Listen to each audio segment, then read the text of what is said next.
Pick the Nintendo Shack and pray. Frederick from Fire Emblem Awakening says, yo.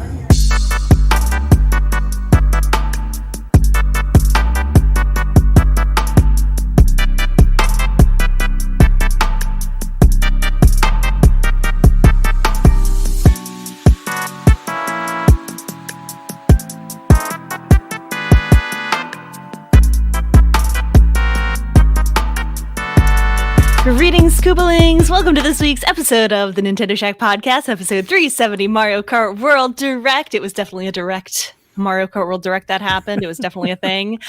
Delvin is out sick, and I'm here with Donnie. How are you, Donnie? Good morning. Happy Bunny Day. Bunny Day! I have my bunny mug. You celebrate Easter. Yeah, I guess. I don't your like kids celebrate Easter. Yes, my family big. Yeah, all the diehard Catholics and everything. This is a major day for them. Good Friday, Happy Monday, and whatever all the things are called. Yeah, big day for the family. So a fun fact about Easter is I was born on Palm Sunday. Wow. There you which go. Is a different day every year. Sure. You said Delvin's out sick so happily. You were like, Delvin's out sick. I was just trying to remember everything that I said previously because this is take two sure. for podcast Take two. listeners. So we've had issues. Yeah, so I was telling you, my wife, she made the kids Easter baskets, and I think they're too old. She said she's going to do it as long as they come home. She's like, I don't care if they're 30. I'm like, what? Good. Okay, it blows my mind. That's the way it we should have to be. let them grow up at some point. Well, they don't think that the Easter Bunny is leaving it for them. It's just mom giving them like a cute little care package with candy and goodies. I guess. My mom definitely made me an Easter bag at some point or Easter basket at some point in my adult life. And I would be shocked if when I go over there today, she doesn't have a cute little something, like a little Easter little bunny. Treat. Yeah. Little treat. Yeah. Victoria's a big fan of her little treats. Little treats. That is what keeps us going in these trying times, Donnie. Yeah, little treats. Little treats. I Last get night it. for WrestleMania, I ordered Taco Bell at like 10:30, and I ordered an extra taco for everybody in the house. Nice. So I walked in her room at like 11 and was like, "Do you want a taco?" And she was super excited. I didn't say I tried to stop her. She does whatever she wants. I don't care. Like, she did it. Like, it's fine for me. I just voiced my, like, they're old. Like, how long you do that? The taco was the Easter present for her. She's planning an Easter egg hunt. I have an 18-year-old finding eggs in my yard this afternoon. God forbid that we have fun. The world is burning, and God forbid we look for cute little plastic egg quarters in them. Look at this. I guess I need to go to the store. She's like, oh! That's my mom. She's about to find a bunch of extra stuff from the pantry. She's like, you got like a box of raisins, a couple marshmallows, a granola bar. She didn't have a basket. It's like a box. I would love all that stuff. Whenever I'm over her house, I definitely take like clementines from like the kitchen table. I take everything. I'm definitely on the outs. Look at these people are talking about adult egg hunts. We were all just a bunch of kids. Just a bunch of adults that have never grown up. Nothing. What are we supposed to just go to our 9-to-5s and work and come home and be miserable? I guess so. Like, let the adults find eggs. Yeah, I guess so. I saw Jimmy Fallon or something like that. Had a bit where they were talking about because eggs are so expensive. Like all the things people are doing to substitute eggs. So people are like making eggs out of potatoes and like marshmallows. They're dyeing marshmallows and stuff. It's like, what a great glimpse of the world of the state of America right now. It's like Great Depression talk. It's like, when I was deranged, we couldn't buy eggs because we couldn't afford them. We had to dye marshmallows. But it's all fake. That's the thing. It's all fake. Not to demean anyone's stance, but like we have it really, really great, comparatively speaking, to the rest of the world. This is our last Easter with eggs. This is us. This is our Great Depression, is marshmallows and potatoes. Like, there are real hungry people in the world. You fucking spoiled brats. That's American struggle for real. Oh, that's so funny. Happy gaming. 420, everybody. Oh yeah, 420. That too. Mm-hmm. That is true. I wonder how often Easter has been on 420. I thought this was the first time. I think that's what my wife told me. We saw a TikTok about it or something. I didn't care to actually look it up. 13 times since 1630. 1630. Not bad. Not bad. It occurred on April 20th was in 2014. The next time will be 2087. Wow. So last one for me, at least. You don't know that. I do know. 87? Come on. We both know that, Rebecca. That's a bit much. How old will you be in 2087? I have no idea. How far away is that? I don't know what year you were born. It's 2020. How far is it from now? 87. Is it 50 years from now? 62. 62? Oh my God. I'd be like 99. That's way too, yeah, there's no way. Not a chance. Not a chance in hell. I'll be 93. We'll hang out. We're going to hang out on April 20th, 2087 with our Easter baskets, and we'll podcast on that. It's a happy shack, Sean. We're having fun. We just had some, we're a little off our game because we had some technical issues. So not bad. It's fine. Wait, why would it be sad day? I think it's just because we're making fun of the Great Depression. Oh.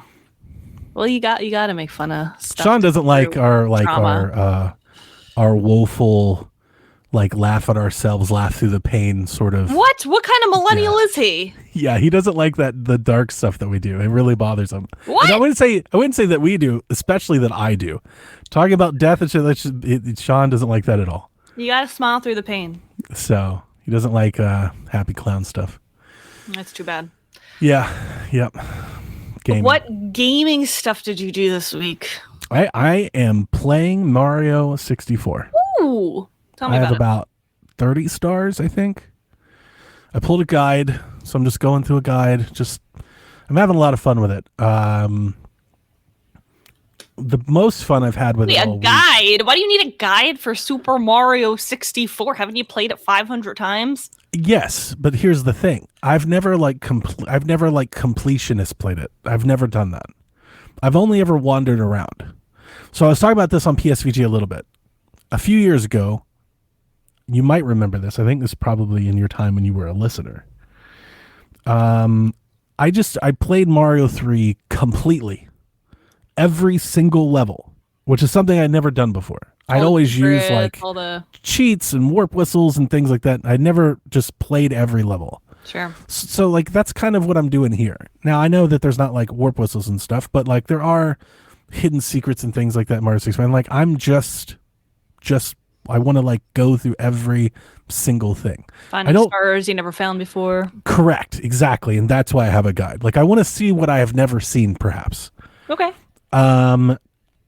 And I don't know if I'm going to complete the whole thing. I have no idea, but I'm having a lot of fun with it so far. Question. Mm-hmm. How are you playing it? What do you mean? Like on what system? Are you playing the Virtual Console? Are you playing? Oh no, yeah, I'm playing on my 3D All Stars, the N64. 64. Okay, OG. Okay, good. The original. Good. And here's the most fun that I'm having with it right now. The most fun I've had this week.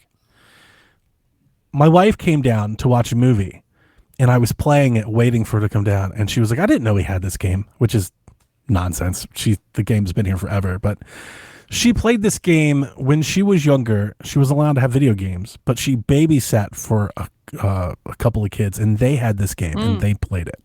So she has memories of like walking around in the courtyard. Like she's not very good at it, but she remembers. She remembers like the baby penguin. Stuff. Yeah. Yes. So I started playing it, and she's like, "Oh, I used to love this game." So then I gave her the controller and just watched her play, and that was the most entertaining thing I've seen in years. No! She's just walking against walls and just falling down, and just like, how do I get out of the water? And it was a blast. But here was the most fun part. She swears, she was like, "Where's the practice room?" And I'm like, "What the fuck are you talking about?" She's like, "There's a practice room where you can just like jump around." And I was like, "The courtyard?" She's like, "No, it's a practice. There's like a pool And I'm like, what are you?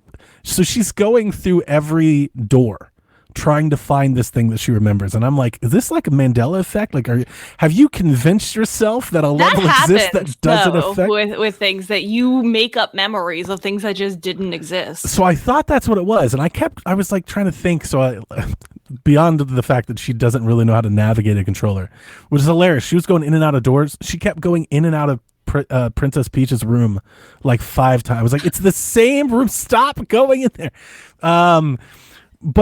So I keep trying. I'm like, is it like the I forget the name of the dinosaur, but is it like the little area with the dinosaur and it's like the pool and you could run and jump around and ride around? She was like, no, that's not it. She's like, it's outside. Like there's like trees. So like I took her, I was like, is it like around back, like in the courtyard around the back when you come out like the back door? She's like, no, that's not it. So I'm trying to find it. And I'm not sure if you remember, but like when you go to Boo's mansion, you have to go in the castle through the Boo door, and then that goes out into a courtyard where there's ghosts. So I was playing yesterday, I was playing Boo, and I was like, I wonder if she's thinking of this courtyard. Oh. So I snapped screenshots and I sent it. She's like, that's it. And I'm like, this isn't your playroom. There's ghosts everywhere. She's like, but I remember it. Practice room. She got it in the practice room. So this is the fun that I'm having with it more than, like I am having a blast. Like Sean and I talked about this on Sweet Hank some time ago. It feels like somewhat of a lost art of like giving you a level with multiple objectives and you keep playing that level. So you build like a certain level of like muscle memory to like keep running it. Right. And I think that's where like those roguelites like really can get a hold of people. Things like Neon White and stuff. And Mario 64's mechanics are just so good for that. Because when you do get a handle of the camera and the jumping, and you can actually start to backflip and somersault and reach areas you're not supposed to reach and long jump, it's really, really fun, but like rewarding, like sensory through your hands. It's so rewarding. That's what makes the game so good. So that's what I'm doing. I'm playing Mario 64. I've got a mountain of games to play that I could play on my Switch, whatever, and I'm not. I'm playing Mario 64 and having a great time with it, with my wife. That's great. Yeah. I feel like that's important to like go back to those games. And, we do that sometimes, and I've said it before. And I like how you're approaching it. You're trying to approach it in a way that you have never seen some of those things before. And you're reliving some of those memories and seeing how other people play it. Some of the most fun that I'm having is, so obviously there are certain stars that like you need certain caps and stuff to get. Yeah. And just starting the game, I haven't unlocked them yet. So I started YouTubing, and there are ways to get them without the caps that just require you to like get have good skill. Yeah. So I'm doing that. I'm like, nice. How can I, like, before I even, like, one of them was the Metal Mario. I was like, can I get this star without it? And it's possible. It's hard, but you can. Yeah. And then the cap in I think the first world, right? The bomb on block. I was like, yeah, you can get those star. You can get that star without that cap. You have to make certain jumps or like. It just requires a little effort. So I'm doing that too. I'm trying to see if I can cheese things before I go off and venture off into unlocking other things. So far, I've literally went to one world, earned all stars, went to the next one, earned all to the next one. Like nice. I'm not backtracking and going back and forth or anything like that. Yeah. That's good. That's kind of how I play every time I go back to Ocarina of Time. I try to do the dungeons in a new order that I've never done before. People don't know there's like 14 different ways that you can do the adult dungeons in that game without double dipping into dungeons. Yeah. And, some of them are just like you can pick the order, but then some of them are, well, you have to, like get through the desert without the lens of truth. And it's like, well, you're not really supposed to do that, but you can do it. You can. Yeah. Yeah. So it's like stuff like that. So I like that. Approaching these old games in new ways. I'm just having a blast. Very happy. I'm not like grinding it. I'm just playing. Yeah. Grab a couple stars every day. I'm not like too invested in it. Josh was playing Mario 64 earlier this week as well, but he did crowd control on his stream where people can mess with the game and send effects and That sounds like a take awful away way to play. stars. And he had to try to get 30 stars in 3 hours, and he ended with 0 because they kept getting taken away from him. It was very funny to watch. I have been playing. Okay, a little bit of a backstory, and I won't take forever because I know we want to get to the news and all the questions. Don't rush yourself. Don't rush yourself. I know. So this game came out on Steam called Lush Foil Photography Sim, and I had it wishlisted, and it just came out this past week. Yarden sent me over a code for it. Shout out to Yarden. He's amazing. And it's beautiful. I love it. You walk around. It's like a professional photography simulator where it has like real like DSLR camera controls, and like you walk around all these different places in the world. Like you start off like at this lake in Italy, and you have to like find all these objectives. It's beautiful. And I was really enjoying it, but then I was like saying, you know what this game is missing is there's not like a lot of like animals, like fauna. Like actual like I wanted like a deer to jump out and like run past me, or like take pictures of like birds and stuff. And then I remembered on Switch I had on my backlog for a super duper long time. It's this little cartoony game called Alba, a wildlife adventure. Have you played this? Mm-hmm. Yep. It is the best way I can describe it is like a mix between the games A Short Hike, a little gator game, and Pokemon Snap. Yeah. Because you play as this little girl named Alba. She's a kid. She's vacationing. Not vacationing. She's visiting her grandparents who live on this Spanish island. And she's only there for a couple of days. And she has a friend there. Her name's Inez. And you play as Alba, and you pretty much have free range over this whole island.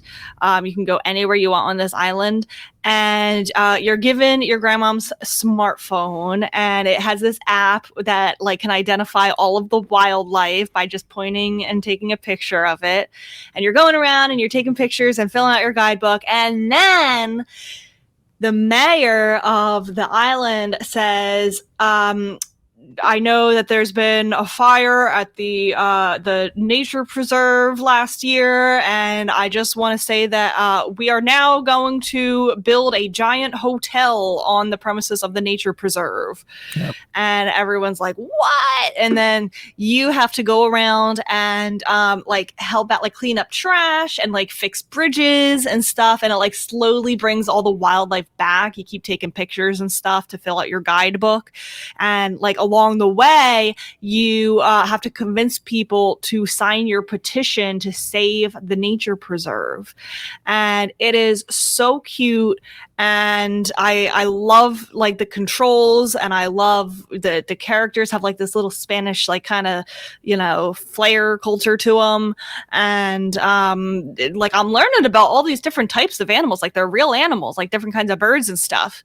And it's just so cute, and I'm loving it, and I'm almost done. I thought I was going to beat it last night, but I think I have a little bit more to do. I think I have 1 day left in the game, and I've just really been enjoying it. Nice. I can't believe it's been sitting in my backlog for this long. I have a lot of games like that I know I'm going to love. And short, too. Like, I think I've maybe played like 3 hours, and I'm like almost at the end. So that's what I've been playing the past couple days. Solid. Very nice. Yeah. I think I'm giving up on my Mario Kart the long-term goal I was trying to do of getting all the trophies. Mm-hmm. It's too hard already. Oh my god! I will like get first place. I will get first place in like because you have to get it in all 4 races of the cup, and I'll get like first place, and then at the last race, like I'll be at the finish line and I'll get hit with a red shell, and somebody will pass me, and I'll get second, and it's like, oh, none of it counted. You got to redo the whole cup again, and I was just that happened to me twice. Sean and I were talking about Mario Kart earlier this week, and I don't know if I have it in me to play Mario Kart like 8 like again. Yeah, I might just not do that because I don't want to get burnt out. Like I feel like I just have like it's like a meal that I've just eaten too much of. Yeah. You're like, hey, you want to play Mario Kart? I'm like, oh, not really. You know, it's like spaghetti one too many times. I wonder if they will ever like upgrade or deluxe Mario Kart 8 for Switch 2. Because like there's a shit ton of content there that is valuable, but all of the focus is moving everybody to Mario Kart World.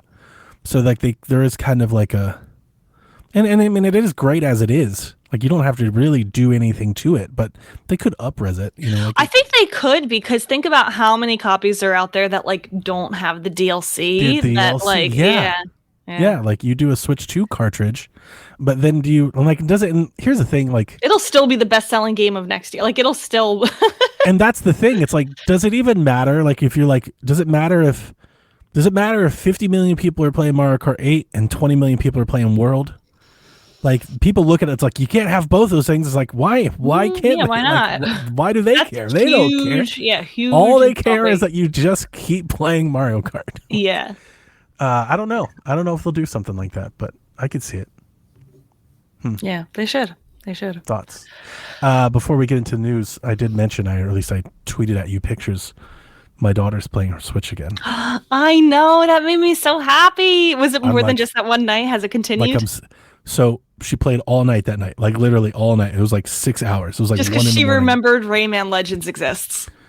By the way, speaking of that, let me take a quick tangent. I have never played Rayman Legends on Switch 2. It was a Wii U game. I played it then, beat it, never played it again. You sold me your copy. I'm happy to add it. Add it to the collection. I booted up for her. Boy, does that game look really great on OLED. Like really great. Like really, I was like, damn, this looks good. Yeah. Like it looks so good. But actually that's not the one. She thought about Rayman. She was like, Dad, what is that jumpy game? It was so cute. I was trying so hard not to go overboard. Yeah. Because we were talking, and I don't even know how we got on it, but it doesn't matter. You know, I told Jack told me to trade in our Switch, for more money for the Switch 2. And I was like, I don't want to, because one, my OLED is the Mario edition, and I want to keep it. Like, I'll put it back in the box and kind of collect it, just like my light. But I told him at that moment, I said, and you never know. You know, maybe Victoria want to take one to college with her or something. It'd be nice to have extra lights around. Yeah. So at some point, I guess that got back to her, either through Jack or something, because she came and she was like, I was thinking about that jumping game I used to play when I was little. Now, for listeners that have not listened to us for a long time, my daughter actually used to be kind of like a member of the team here some 18 years ago. Like when we first started, if you go to the bottom of the playlist, you will see videos of my daughter streaming games for PSVG. She was in my Switch unboxing. Like she used to love video games. We played Just Dance together. She watched me, like we beat Mario games together. We beat Mario 3D World together. I beat Wind Waker with her, like as like my co-playing partner the whole time. And then at some point, I want to say around like 6th grade, she just stopped. She just quit caring. Yep. And she just kind of stopped, and like she still plays games, and I put that in quotes because she'll play like Stardew Valley on her phone. But like that's it. She's not really playing. She played a little Animal Crossing, but she did not like Animal Crossing New Horizons half as much as she liked New Leaf. And that's an opinion we both share. So she comes to me, she goes, Dad, what's that jumping game I used to play? And I'm like, what are you talking about? She's like, the one with the music. And I'm trying to figure out, like, what is she And it hits me. I'm like, I think she's talking about Rayman on Wii U. We used to play it on Wii U together. And I was like, this one? And she's like, yes. And I was like, do you remember that other game? And she's like, what other game? Or no, she asked me, she's like, do you remember that other game? The girl with the red hair.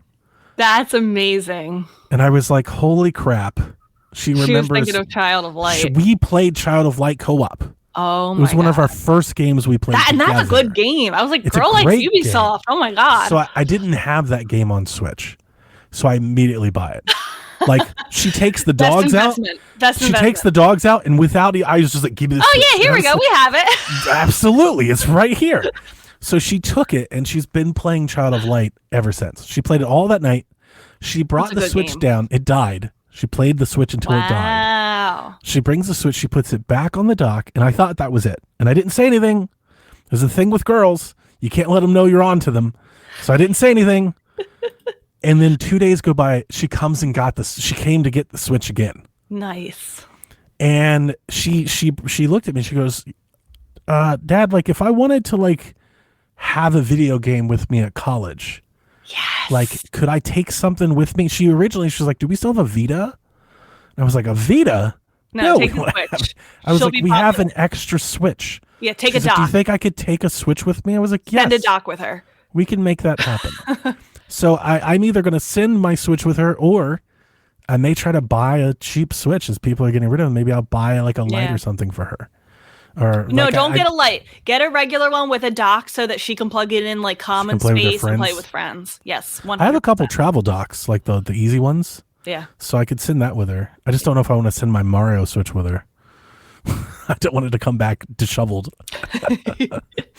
But it made my heart swell. Like I was just so excited. So wait, you don't think she was thinking of Rayman Legends? I'm sorry? You said that you don't think that was the one that she was thinking of, or no, it was. Okay. It just took me a minute to find Yeah. it. But I was taking like guerrilla pictures of her, like through the wall, like around the corner, so she wouldn't notice that I was noticing. Yeah. That's It's great. like a deer; Yeah. you can't spook it. Well, then maybe Jack did have something to do with that. You know, Maybe, I don't know. Maybe he went to her and was like, "Are you bringing a Switch when you go to college?" And that probably planted the seed in her head, like, maybe I should bring one to college. Yeah, she told me, she's like, I'm starting to feel a little nostalgic now that I'm about to leave. That's like her growing up. Like I know the Wii U was probably like her first memories, but like the Switch was like the one probably for her. Yeah. That's adorable. Yeah. I love it. Fun times. I love it. Love it. You ready to get into this news? Yeah. Thank you for sharing that story. We have so much. We'll try to do it quickly. I don't think we have to talk about it. So obviously the title of the show is the Mario Kart World Direct. We had a Mario Kart World Direct. Yeah, that happened. It was something. I think the most important news out of Here's how you make the cart go forward. Here's how the Mario Kart. I think the most important news out of the Mario Kart World Direct is that the Switch 2 bundle that comes included with the game will be discontinued this fall. I don't think anybody knew that. That was in the fine print in this Mario Kart World Direct. So anybody thinking that like that bundle was just going to stick around for a while, like I did, I thought it was going to stick around for a while. Apparently not. So, yeah. They showed new courses. They showed new items. There's a coin shell where you can throw it and then chase all the coins. There are ice flowers, hammers, mega mushrooms. The feather's cool. You can jump. I'm most excited about. They showed over like new obstacles and a charge jump move, so you can dodge attacks by jumping. You can also jump to different higher places, and then there is a level of verticality here where you can like jump to grind, jump to wall run, and wall jump into other things. Like there's almost platforming for a it almost racing feels game. like they didn't get rid of the like they got rid of the gravity feature, but with all of these things that you can do with jumping and going on the walls and stuff, it feels like that's not even gone. That of all the things that they showed, that is by far and away the thing that like got me the most. Those are the most compelling. Like when I really started to see them chain jumps together, and even the trailer that came out last night, which we'll talk about, like I was like, yo, there's something here. Like there's a part of me that thinks if I can pull off some of these moves, there's just gonna be like a giant smile on my face. Because there seems to be like if you like the racing games or the racing segments in games where you find like secret paths or alternative paths, and there seems to be like a million of those in this game. And remember, that's what we said we wanted. That's new for a Mario Kart. Like there's usually like one or two, and then that just becomes the path. Everybody takes it, right? This one seems to have a lot of optionality to it. And you just know the first time you jump over somebody's shell that they target at you, you're going to feel so good. Yeah, that's really good. That's good stuff. They showed off a rewind mechanic. It's important to know that if you do rewind, so if you miss a jump or something you want to rewind, everybody else will continue in place. So I'm wondering, can you rewind if somebody throws a blue shell at you? I was thinking the same thing. Like, is that just like, so you just like zip back to second place and then keep going? Like, because if so, that's pretty awesome. Yeah. You can't use that online though. It can only be used locally. I didn't see that, so thank you. That's very good. They showed the Interactive World. They showed Grand Prix. They showed Knockout Tour. They showed Free Roam. For the first time, they really showed kind of what you can do in Free Roam. And there are hidden coins, and then there are hundreds of what they call P-switch missions, where you'll find a P-switch, and then you click it, and then you have some sort of objective to do. And I guess you can find or earn costumes and stuff about that. They showed battle mode for 4 seconds, where they showed coin rudders and battle mode. If you go by Yoshi's and get dash food, you can get speed boosts, and sometimes you'll have unlocks for outfits for your racer. Up to 4-player local co-op, up to 8-player local wireless, 2 players per switch. So if you have multiple switches, you can get 8 players going around with local wireless. And if you have the Nintendo Switch 2 camera, your face will show up beside your racer. Yeah. So Shiv asks, what did you like most from the Mario Kart World Direct? For Shiv, it was the awesome sounding remixes of music from older Mario games. That was pretty great. It says the rest is what we know expected. I thought this Direct was boring as could be. Like, I watched it and was like, this did not need the term Direct on it. Like, this shouldn't even have been an event. This should have just been a video they just posted to a video, to or like, I don't know what they couldn't have shown during Treehouse the other week. Like, we knew almost all of this. Like, they showed maybe a couple more items. They showed what you do during free roam. They should have just put out a trailer saying, like, here's what you do during free roam, and then put out another trailer. Battle mode is back, and like, that's pretty much all the new stuff. Yeah, but in like, where there are no battle, it's just the same racetracks, right? The same as Mario Kart World. It's like battle mode, but on the racetrack, like not battle arenas, not anything designed. Oh no. The donut one is back. Yeah.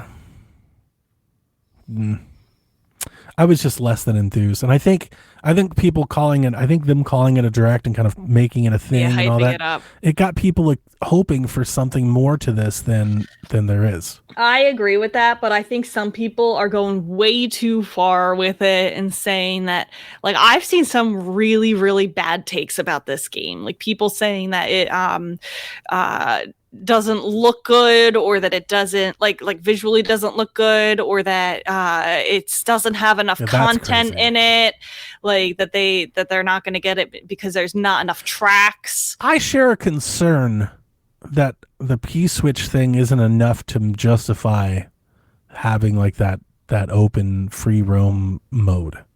I do share that concern. I don't know. It depends on how fun those switches missions are.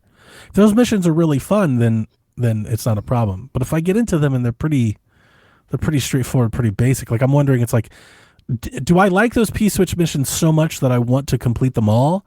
Or do I do 5 of them and go, this isn't that great, and then I never do them again? Right? I still don't know yet. I was hoping, since I don't think you're going to want to do them all. I think it's just little cute things that you'll find as you're roaming around. And then I think I'll just focus on the racing. Or like maybe if there's like a specific outfit that you want, like you're like, oh wait, I see people racing with a Mario pirate outfit. Like, how do I get that? And you look it up online, and it's like, you get that by going over to the place, the beach, and hitting the P switch and collecting the coins there, and that's how you unlock. And then you'll go do that. Like, I think free roam, like they call it free roam because it's not going to be like a cool adventure or story mode. Like, it's just free roam. Like, the fun of it is just riding around. Like my only comparison really is like Forza Horizon. Horizon is open world, but there's a lot of things you can do as you're racing around outside of the events. They've got speed traps, they've got drift zones, they've got boards to break, they've got mysteries to find. When they started talking Mario Kart World and they showed the map and everything, I was expecting more things to warrant the map. Like, that is I do share that concern. I share that concern about the game. Like, I am still kind of wondering, I'm like, that's not the concern I'm hearing. I'm hearing the concern that there's world. Yeah. Instead of just a level. Like, why am I driving around to these things? Why not just let me pick the next race? I still don't think they've justified that. Yeah, that's true. I think it's also kind of future proofing it, that they can add stuff later on. Me too. And we talked about that last week.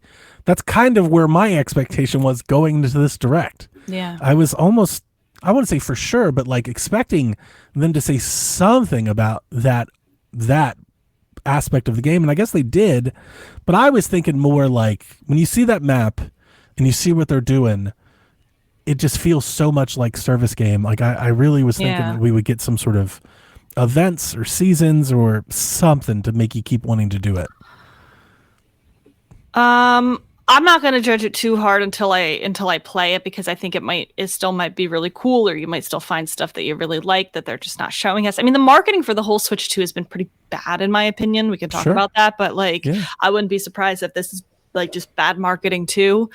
But no, I was talking more the bad takes that I'm seeing about the game are like just the number of tracks. Doesn't have anything to do with the free roam.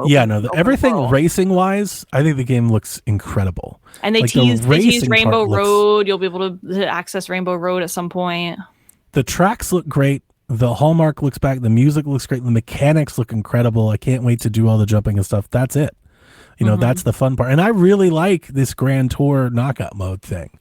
I like these longer races. I like that everything is, point A to point B, like you're going on a journey instead of like doing laps of something.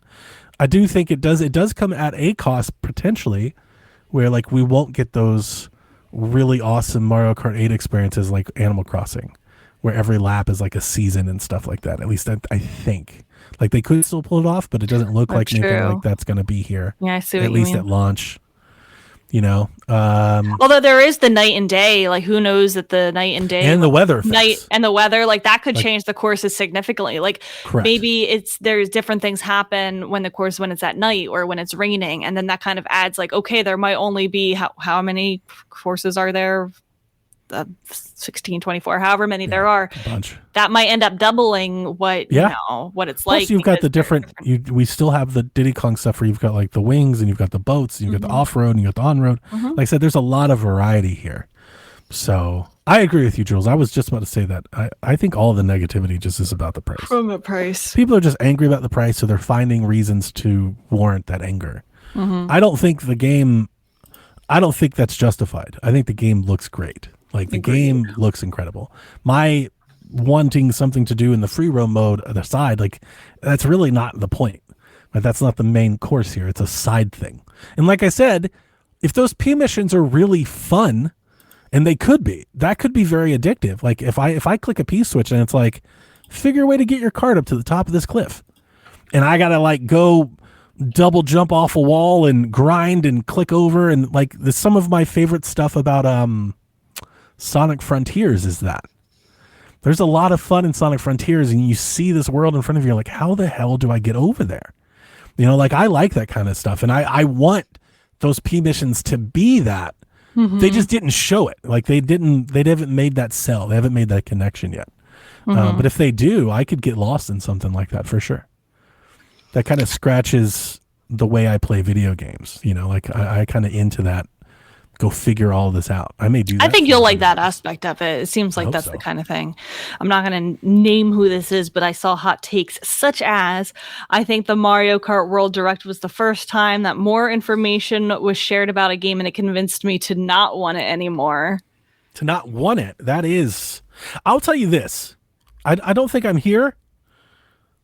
I did have a thought after I watched the Direct. I was like, maybe I just get the bundle. Like maybe I don't need the cartridge. You do not need the cartridge. I still think I'm going to try to get the cartridge and the system. You're just wasting money. This is a game that you want digitally. You want it on hand. You want it at a click. You just. But I did have $50. That thought, because I was like, yeah, maybe, because I don't want this to sound negative, because for me it's not. But after the Direct, I was like, it's just Mario Kart. Like, I know there's, for all the things it's doing new, but it is just Mario Kart, right? Like, we're just more Mario Karting, which is a great thing. For me, I'm not mad about the $80 because they gave us a clear path to paying less than $60 for it. Sure. Yeah, that's just a collector thing. I just want to add it to the shelf. That's all that is. So the same person also said Sega's Kart Racer outclassed Nintendo's environmental art this direction, and put a picture of I forgot about Sonic the game, Cross which like Worlds. looks good, and then next to it, like the worst looking screenshot they possibly could have put for Mario Kart. Are we about World. to have Mario versus Sonic console wars all over again in 2025? Yeah. Here's what I'll say just about that.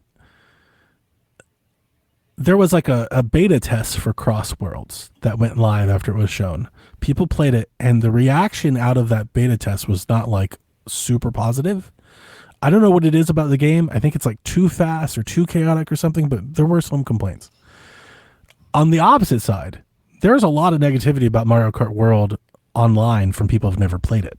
Mm-hmm. If you listen to anybody that went to a hands-on event and played that game, they are like, this is the most fun. Like, it's abundantly positive. I've yet to hear a person that has played that game being like, it's not that great. Like, everybody is like, it's amazing. So just remember that. Like, the people that are playing it love it.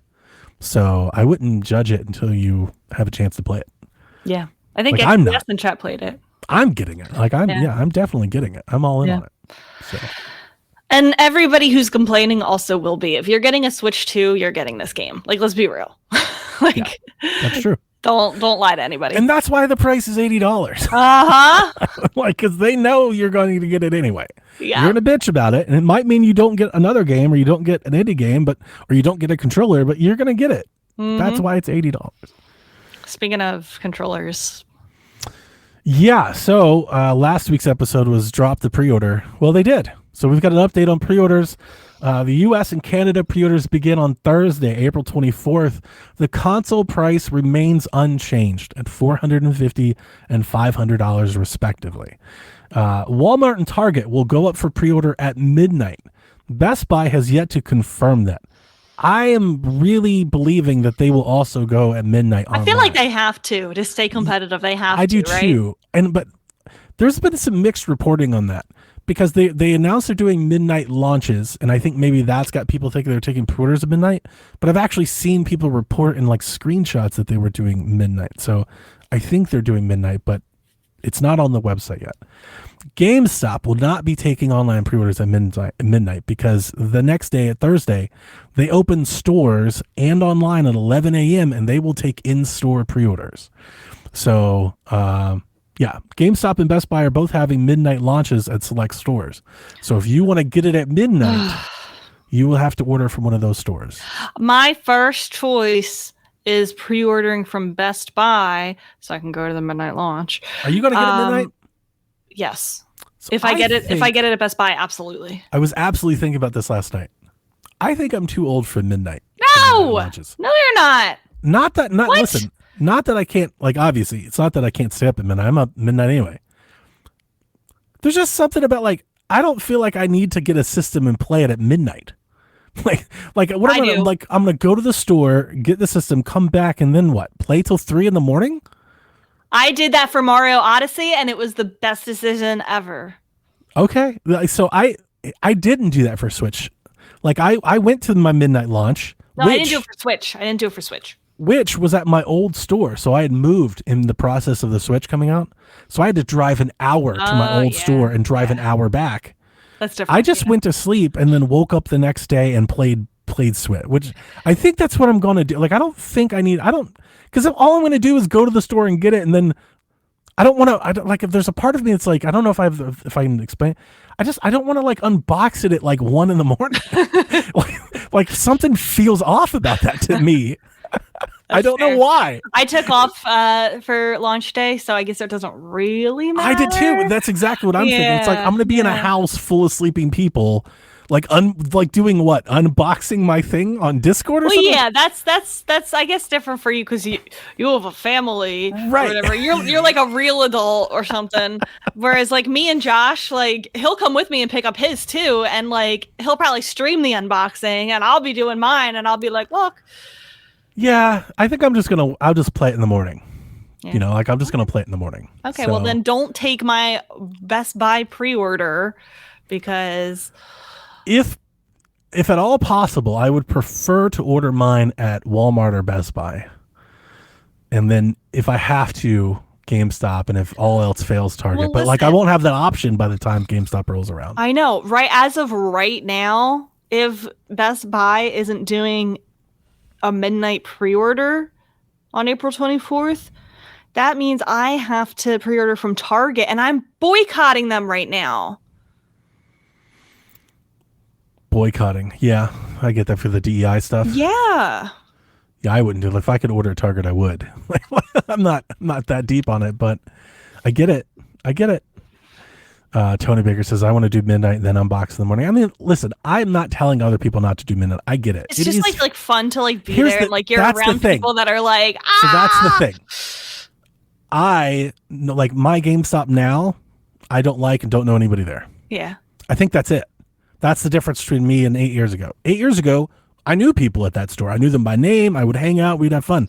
They're all going to be strangers to me. I don't go hang out at midnight with a bunch of strangers just to pick it up. Strangers are just friends that you have not met yet. I may come home with 2 new shack mates. You could. That's how you met Caro. The podcast grows. I don't think I'm going to do that. Well, I will, if Best Buy doesn't go up, I will pre-order from Target first. Like, try to get, like, I need to secure a pre-order. And then if Best Buy goes up and I get a pre-order there, then I can either pass it off to somebody or cancel it. My only worry with an online is that something happens and it's not here on launch day. I also have the day off. So, like, I need the console on launch day. Same. But I feel like Best Buy and Walmart and GameStop are going to be really good about that. Oh, Best Buy does store pickup. Right. Yeah. So I'm not too concerned about that. So I think I'm going to try to order online wherever I can and then just go to the store and pick it up that day. That's what I did with Switch One with GameStop. I'm also not going to, like, by the time we get them, all of us, there will be like 100 unboxing videos on YouTube from people that got them early, from people that bought them early or broke street date. So, like, I'm also not like, it's not like content for me. Like, I'm not turning it into content. You know, I'm not going to be streaming it, unboxing it. Like, I'm not going to be doing that. I feel like there'd be like 10,000 of those by the time I get my hands on one. Yeah. So, like, I just want to play it. I just want to sit down. Like, for me, that day off, I'm going to order sushi. I'm going to play Breath of the Wild all day. So, like, it's going to be 2017 all over again. Like, it's a very isolated, singular purpose. It's like, go away. like I want to close the doors. I want to turn social media off. Well, isn't that then if you want to do it at midnight, everybody's asleep? Yeah, I guess I could. Don't have anybody bothering you. Let's see here. So Nintendo did not raise the price on the systems. They did, however, raise the price on literally like everything else. Well, accessories. Nintendo Switch accessories will experience price adjustments from those that were announced on April 2nd. So the Pro Controller is now $85 instead of $80. Joy-Cons are $95 instead of $90. A charging grip is $40 instead of $35. The camera's $55. The wheels are $25. The carrying case, the adapter, and the all-in-one carrying case, they're all up $5. Essentially, every accessory went up $5, with the exception of the dock. The dock went up $10. And those beautiful Joy-Con straps went up $1. They raised them $1. Why? Please. $1? Please. That shit was too expensive to begin with. It's a piece of plastic. They're like $1. This now costs more. Oh, God, it just drives me nuts. I think that raising the price of accessories is a fair compromise and not raising the price of the console and games. I'm okay with this. Would you make the argument they already raised the price of games? So, like, you mean raising it again? Yes. I think some of this is untenable. Joy-Cons, $100 on Joy-Cons is just, that's... Then don't get them. It's optional. It is optional, right? They come with it. But, like, the idea that somebody, like, if you want it, let's say yours break. Let's say they drift, right? Now you need new Joy-Con. And the price of that is $100. That's too much. It's just too much. And I don't care about inflation, tariff, like... It's but just like too you much. already That's have too so much. many. You already have that. It would hurt more if the old ones didn't also work. Well, like, the Joy-Cons I plan don't. to use what? The Pro controllers do. You're 100% right, but the Joy-Cons don't. You can't use your old. Like even can't snap them on. wirelessly. You can't they do wirelessly. Like okay. If you're sitting in your TV, they work, but you can't play portably like that. So what I mean is like we all have these, like if our Joy-Con 2 break or whatever, like you have an option until you can get another Joy-Con 2.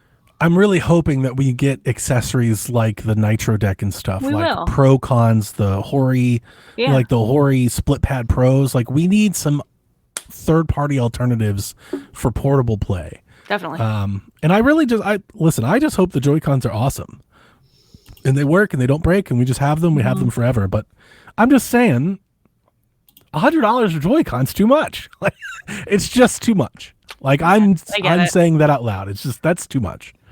Amiibo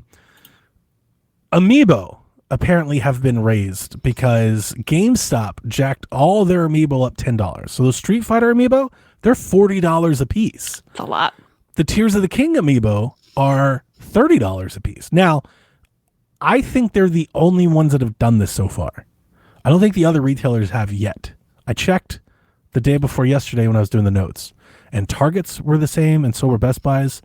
But I would also suspect that GameStop is like way more into this than the other retailers are.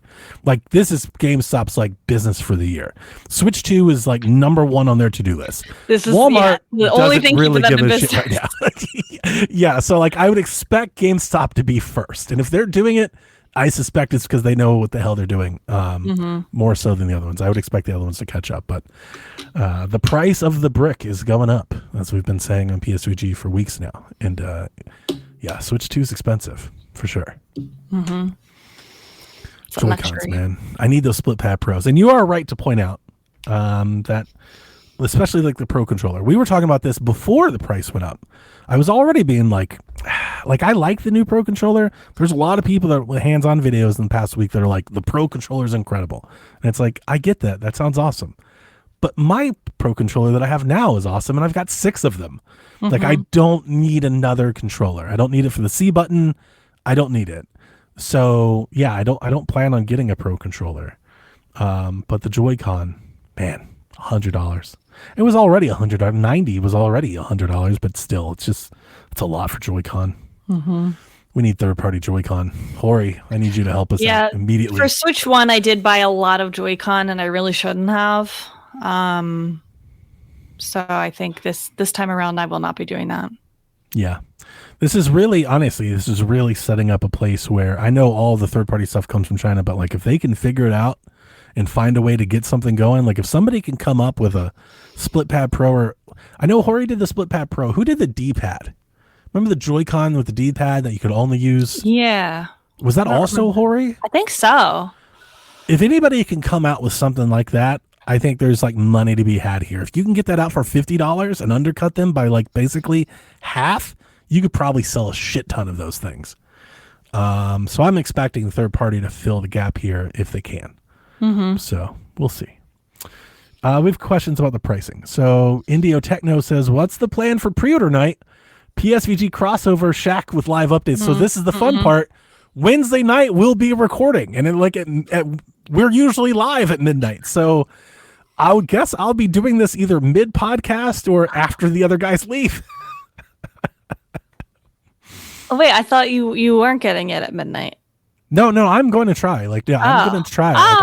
I want to, if at all possible, here's my plan.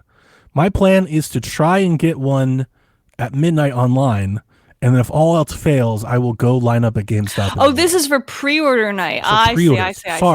Sorry, for pre-order night. Yeah, so like Wednesday night is when we record PSVG, and we are usually live at midnight. Yeah, that's a priority. They can. So you will either, I don't know, I'll either quit the podcast at midnight, or you'll see me live trying to get one. But I'll be there. So if anybody wants to come hang out, and I'll come chime in and let you know how I did. Yeah, everybody can do that. We'll be trying to do it live. Everybody will be. You might as well stop the podcast for a couple minutes while everybody tries to get their pre-order, because ain't nobody listening. Part of me wants to, like, I wonder if Dev or Delvin like just want to kill the show before midnight. Yeah. Right. Because like I wouldn't mind doing it live. Right. Like I think it'd be fun to do, but like that just may extend the podcast like way too long. I don't know. I don't know how that works out. Not my problem. I don't edit that show, so that's not my problem. That's Dev's problem. But yeah, I'm going to try to pre-order at midnight, and then if it all fails, then I guess I'll go line up at GameStop in the morning, just because I definitely want one on launch day. Magnum TK says, Happy Easter. Now that we have a definitive date on Switch 2 pre-order, are you buying from brick and mortar or buying online? What time will you start standing in line? I have a job, so I can't do that. We have people in the Discord that have been telling us that they're going to go stand in line at 5 and 6 a.m. in the morning. And that blows my mind. There's no way. There's no way I'm standing out at GameStop for 5 hours for Switch 2. Like, I want it. I don't want it that, but I'd rather pay more for it. Like 100%, like, never mind. I'll just give you some more money. Like, that's crazy to me. I'm hoping I don't have to worry about that. I'm hoping Same. that I just get my online store pickup pre-order.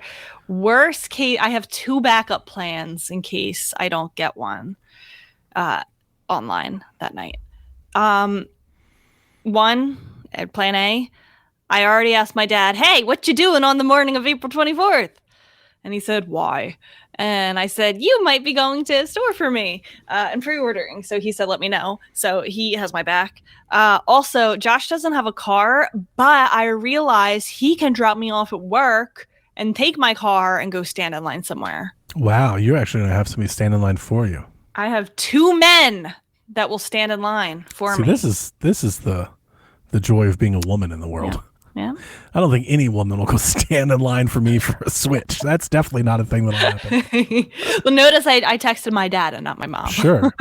I guess there is a fear. Like I don't really know I don't know what to expect. Because on one hand, there's a lot of enthusiasm for this thing. You've got people telling me they're going to line up at 5, and then you look online and everybody hates it. So like, part of me feels like it's 5 a.m. Like that's way too over. That's too early. But then in my head, I'm going to go over to GameStop at 10 and there's going to be 100 people outside because I don't think it'll be 100 people. I think there will absolutely be people. I feel like the hate is forced. The hate is so forced. Like those people are all talk. Like there will be people lining up. There will probably, when you get there at 10 a.m. when they open or whatever, I think there's too much hate for you to dismiss it. There's too much hate for it to be dismissed that easily. I get what you're saying, and I do think it doesn't matter because the supply won't meet demand, so they're going to sell out. Well, yes.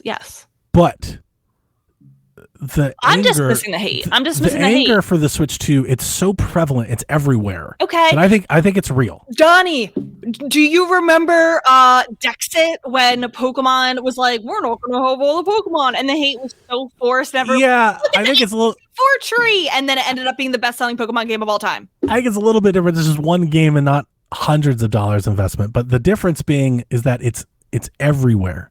It's in every reply. It's in every comment. It's on every video. It's on every tweet. It's on every Reddit thread. It's everywhere. Like it's all prevalent. those people will be racing against you on June 5th. Oh, God, I hope you're not right. But you're probably right. Yarden's been like, this is going to be the worst 3 minutes ever. Like, it's going to go live and everything's going to fail and shut down. And he's probably correct. I agree with him. Yeah. I 100% agree. It is he's forced. Probably the hate is so forced. It's not even funny. I was really trying to talk myself into, like, in Europe, the Switches were up for a minute. They were up for like 30 minutes before they sold out. So I'm really kind of like talking myself into like, maybe it won't be so bad. Maybe like everybody will just be able to get one. I also feel like in Europe, like they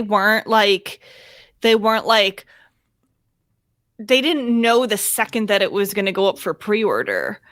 Like word had to spread. For us, we all know the second that it's going up on certain retailers. So if I don't get one online, which again is option 1, maybe I will show up at GameStop maybe a little earlier than maybe I'll go at like 9 and see how many people. I think that's fair. I think you'll see like probably 10, 15 people in line. Like I need to be in the first 10.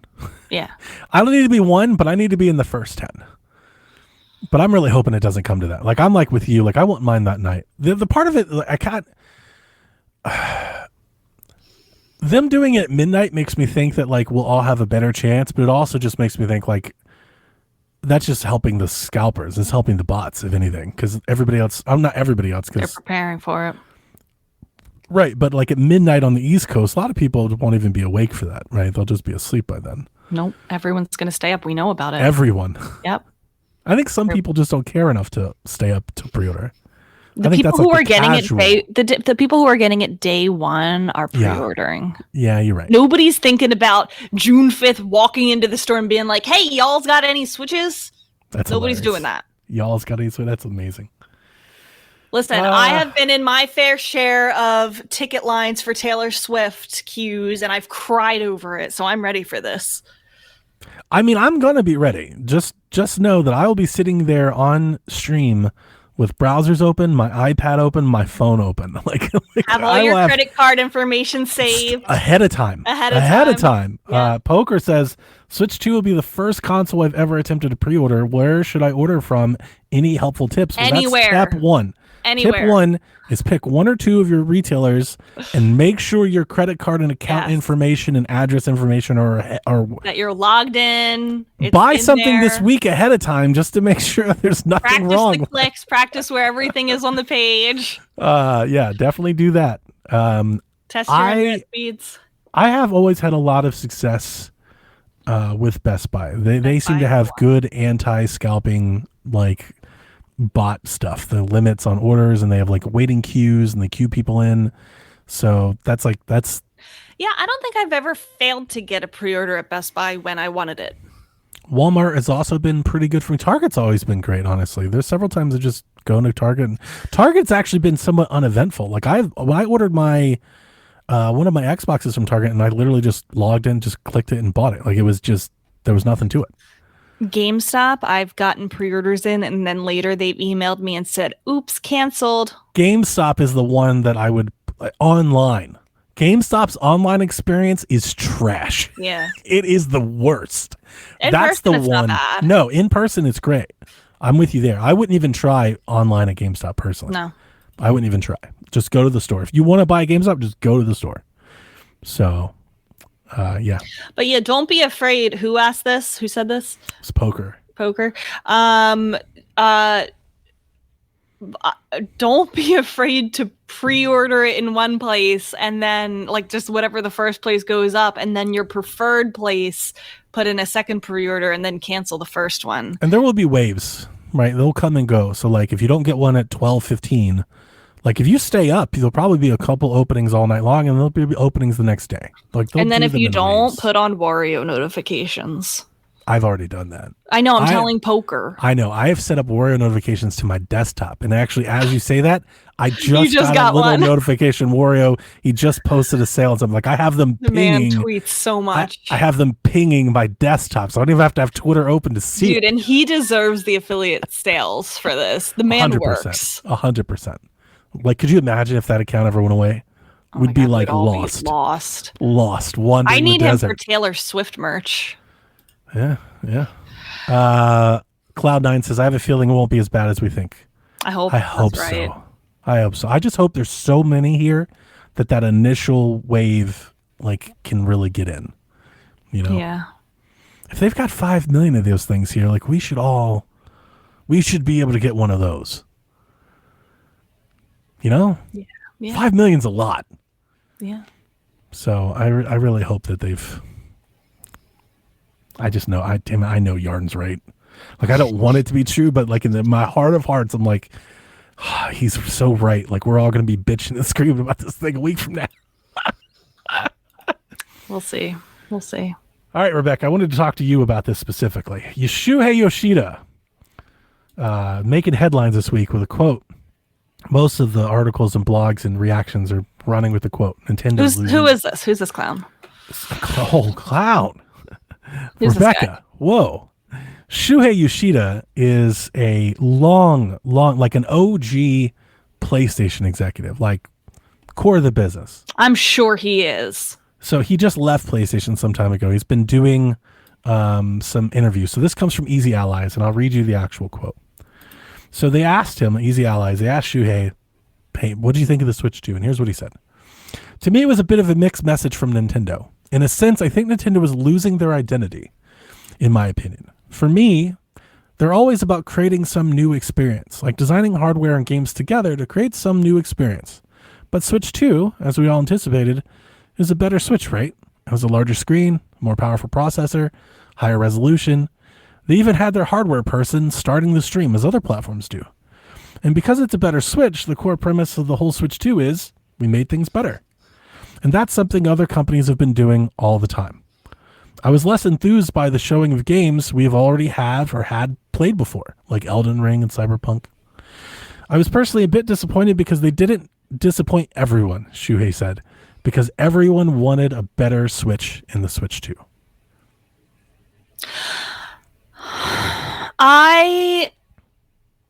I would say I partially agree and partially disagree with him here.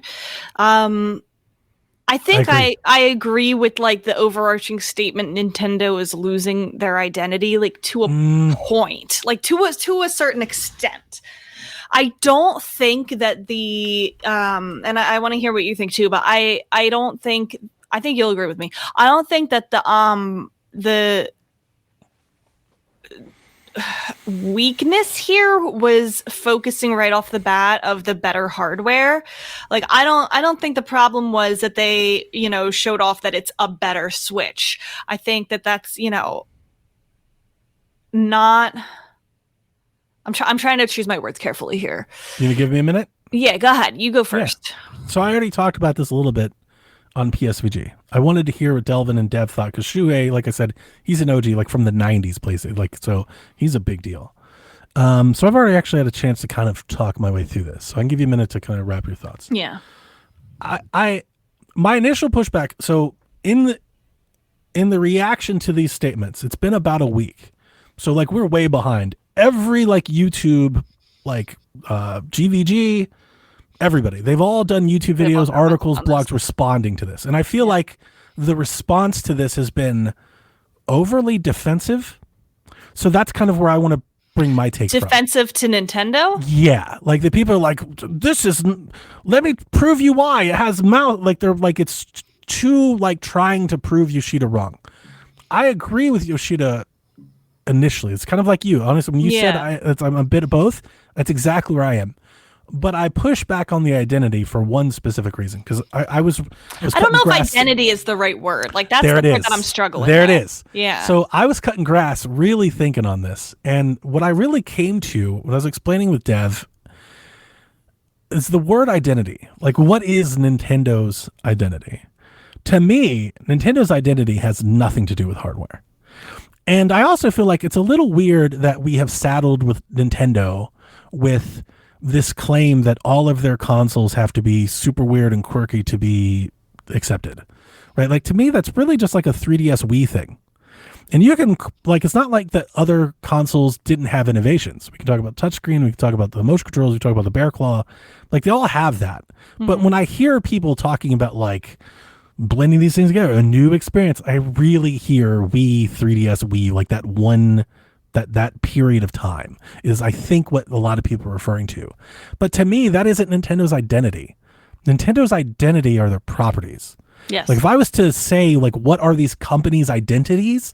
Nintendo's identity is Mario, Link, Zelda, Kirby, and Pikachu. Yes. It has nothing to do with their hardware or how quirky or not it is or how innovative or not it is. None of that matters. It's just their property.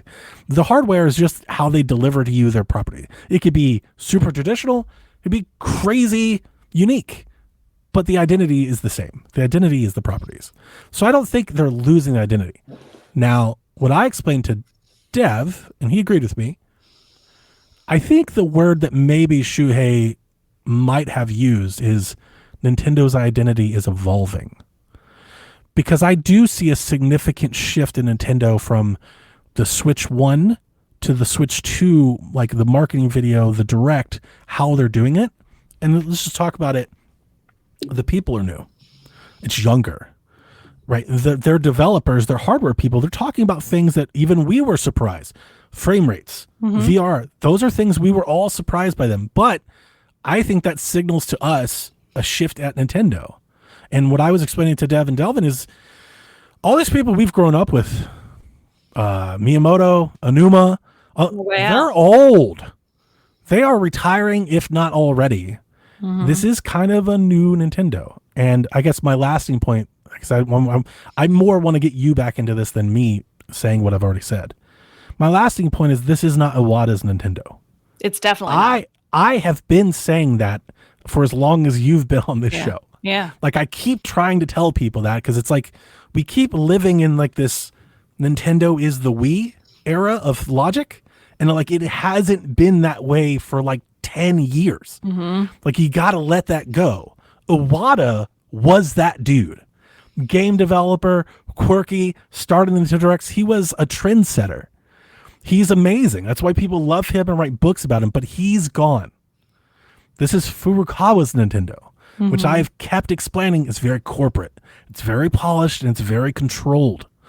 It's different. And I think in that regard, what Shuei is pointing out, a difference in marketing, different approach, I think that's true. I think it's fair to point that out. But I wouldn't say they're losing their identity. I think the identity is the same. But I do think the company is perhaps evolving. That's kind of my read on the... I agree with that too. I just think that they're...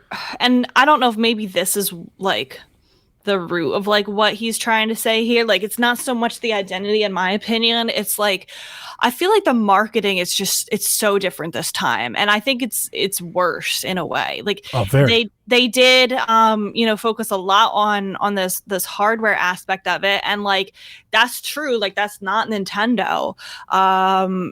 I agree with you that it's their games that are the properties and the IP, and like that's what makes Nintendo. It's not like they didn't have a gimmick for this time. Like, they are still doing things that other game companies aren't doing, like having the controller be a mouse. Like, that's the most gimmicky Nintendo thing that you could ever have. Like the weird camera things that like the other companies aren't doing. Like, I don't want it, but like Nintendo thinks everybody wants it. They put it in the first commercial. They put it in the very first thing. Yeah, like it's the whole thing. That's like basically what they centered the whole thing around that. And like, hold on, what's the thing? The less enthused by the showing of games we've already played, like Elder and Cyberpunk. That's also not new. Like, they showed a lot of brand new games that are coming out too. Like, not just how the old games are going to run, but like, not just Mario Kart, but like the Kirby Air Riders and the Donkey Kong. Like, that's all. To that point, yeah. He talked about Cyberpunk and Elden Ring, but he didn't talk about Duskbloods. Right. Yeah. Which, like, I get what you're saying, but like first party, you would expect to be there. They have a exclusive game from FromSoft. Like, that is a huge deal. That kind of is a slap in the face of what Yoshida's saying. I do wanted to. I will give them some. This is Nintendo Shack, so let's give Nintendo a little cover fire here. I do think that Shuhei, and perhaps anybody believing this, is dismissing some of the innovation gimmick of the Switch 2 a little too premature. I think that's true. Everybody's pointing out the mice, and that makes sense. People have to remember that while having a mouse in a game is not innovative, PC's done it forever, making it a standard part of the SKU out of the box is a huge difference. You can use a mouse on an Xbox, but nobody would know that because Xbox doesn't really tell you about it. Like, it's not a thing. You can do it. You can plug it in, it will work. But this is like a selling point. Yeah. When Nintendo puts it in the box, that signals to developers that every customer that has one of these can do this. That makes adopting stuff like that much more easy to do. And I think we haven't seen the full like capabilities of what they're planning to do with it. Like, I think the games that they have lined up like really aren't meant to take advantage of that just yet. Like, I think once we start seeing things like Splatoon or like, if they make a new Mario Maker, like all those games that we talked about that could use it, like, I think we just haven't seen enough of that yet. And that's why I feel like the marketing has just been like bad in so many ways. Like, I feel like they have this like cool new thing that they haven't really like they haven't been focusing enough on that aspect of it, and just all of the information I think is confusing. Like, I feel like that should be like what everyone's talking about, is like how cool the gimmick is and like how cool all the features are. I hate that I really don't like that drag drive game. Like, I want to like the wheelchair game, right? I think it's cool for like what it's doing, but it just, I wouldn't even say it looks bad. I think it looks bad. It looks boring. So that's it. It's not that it looks bad. There's just no charm to the game at all. It's very not Nintendo. There's nothing to it. It looks like any developer could have made it. Where's the properties? Like, where are the fun? Where's the we don't know any character names. It's very non-Nintendo. Yes. It's just it's very bland, and that's why I don't like it. Yeah. I don't want to let go of, I think, maybe my perhaps overarching point on rebutting this statement. Again, innovation can't happen for innovation's sake. People are wanting, I talked about this, Dev. I don't know what people were wanting. Do you want them to like slap a VR headset on your face? Or like, what is the innovation you seek? Yeah. Because like innovation just can't happen for innovation's sake. So if you look at the Switch 2 and you're like, there's no innovation there, it's the same thing. Well, was the Switch not innovative when it combined the console and portable market into one? Because if that was innovation, which I think everybody agrees with it was, well, then Switch 2 is innovating. It's continuing that innovation. And that shouldn't be so easily like dismissed. That's a big deal. Mm-hmm. You had 150 million people that bought a Switch. Do you want them to just turn their back on that and throw out a completely different concept and business and just Wii U it again? Nobody wanted that. Everybody wanted it to be a better Switch. Right. I'm kind of at a loss there. And that's where I go back to like the identity of like, I want this quirky, unique hardware thing that I've never seen before. And it's like, it is still quirky, unique. Like it is correct. Like it is that thing. You just know it. It's just familiar. Yep. But that doesn't mean that it's literally different than everything else on the market. Mm-hmm. Exactly. That is the point I'm trying to make. It's even different than its current competitors like the Steam Deck and the ROG Ally and stuff like that. Like it's completely unique. It's just familiar because it's established, but that shouldn't be taken from them. They've earned that, right? Give them that. So I would disagree. You can't go and take the controllers off of your Steam Deck or Ally. Like MSI, you can. They have one of those where you take these clunky thing. Oh, it's terrible, but yes. So anyway, it's an interesting experiment. It's interesting comments. And I actually appreciate what she was saying. And I do think there's a lot of truth to what he's saying. I do think they're losing their identity headline. I think people are maybe running away with it. I understand what she was getting at. But I also think he's not giving Nintendo enough credit at the same time. So from one executive to the other, Phil Spencer did an article with Variety. It's a long article, but he did speak about the Switch 2 for a minute. So they asked him what he thought, and he said, here's what Phil Spencer said. So we've been supporting Switch 1. I want to support Switch 2. Nintendo has been a great partner.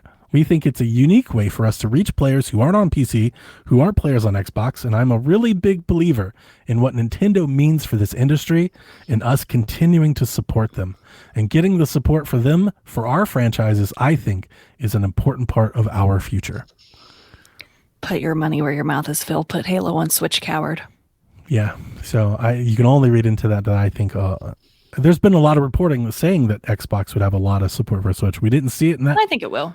Opening, but like I'm hoping. I would imagine everything that's made its way to PlayStation will at least make its way to Switch 2. Yeah, and I don't think Nintendo probably wanted the like a huge focus on like Microsoft titles on their launch direct. Yeah, they probably want to wait.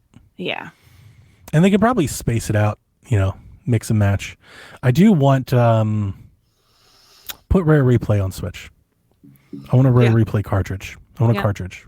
I want to buy a cartridge for that. I could see that happening this time around. That should be a pretty easy one. And I want all of my stuff. So what did Xbox just announce? Oh, they just they did the trailer for, was it Doom? Yeah, the controllers and stuff for Doom. Was that what it was? Mm-hmm. I can't remember now. I feel like maybe there's something else. I saw the controller. I'm gonna do a quick scroll. I think it was Doom. I think I'm thinking about Doom, but just to be sure. Oh, Oblivion, Elder Scrolls. That's going to get shadow dropped this week, probably tomorrow.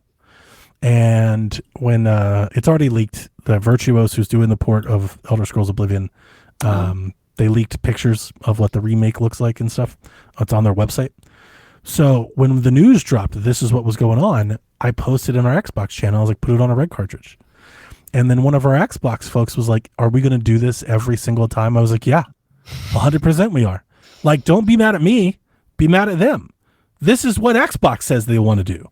So, like you just said, put your money where put it on the red cartridge and I will purchase it. Mm-hmm. Like, put Oblivion on the cartridge and I will buy it. Put Doom on the cartridge, put Gears on the cartridge, put it on the cartridge, and I will purchase.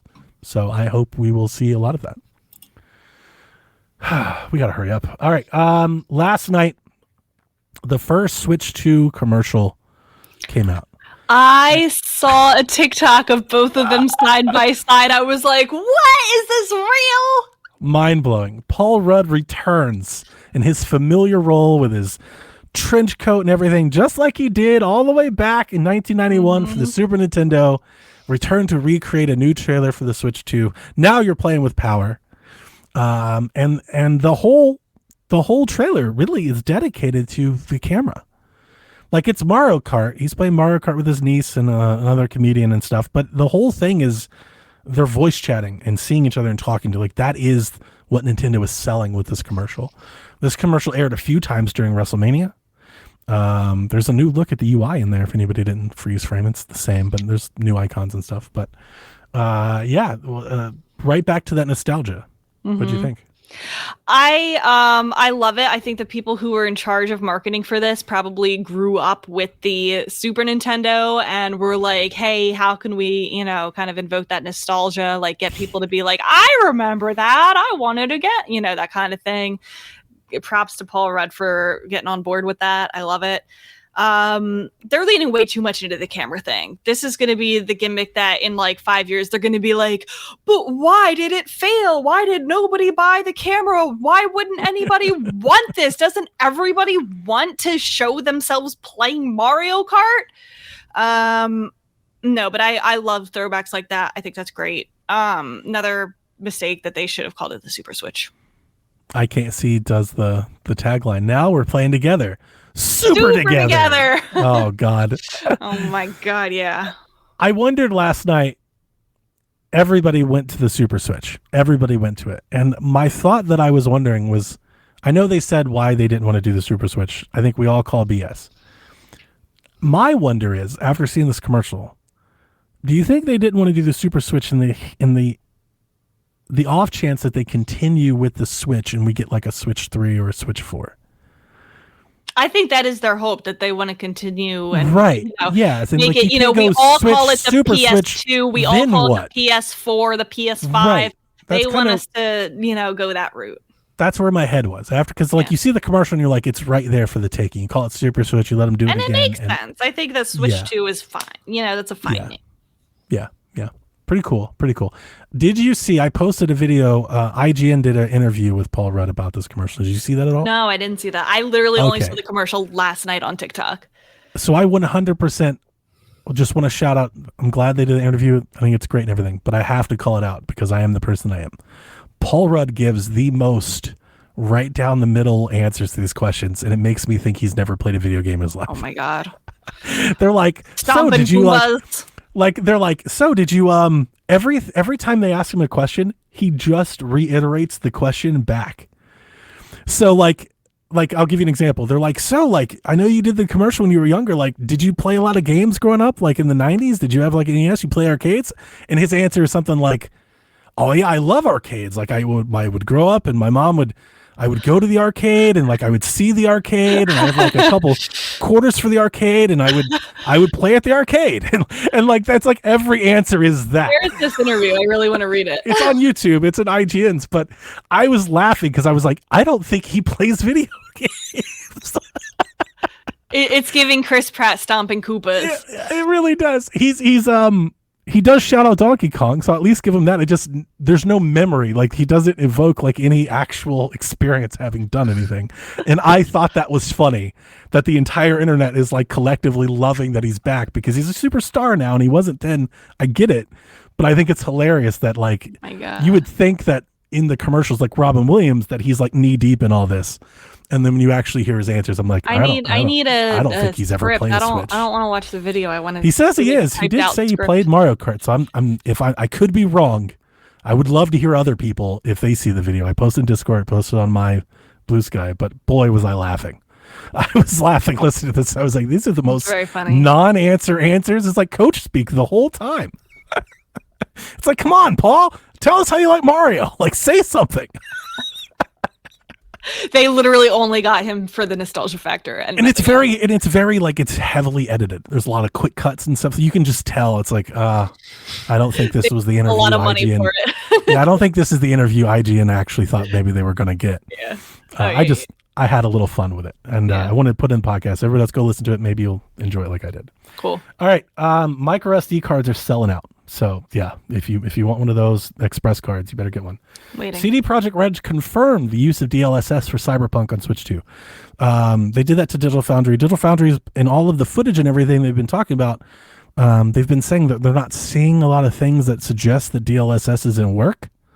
Well, CD Projekt Red confirmed it. They are using some version of DLSS for Switch 2. Neat. Nintendo Today app shared Odyssey Switch 2 update versus Switch 1. Did you see the screenshot? Yeah, it looked like a little different. Oh, I thought it was pretty massive. I didn't Wow, really look very closely. different. Hold on, I didn't look closely. I just The saw that it looked a little texture different. quality is massive. Like overall, the picture's brighter. The draw distance is much further, but look at the ground and like the bricks.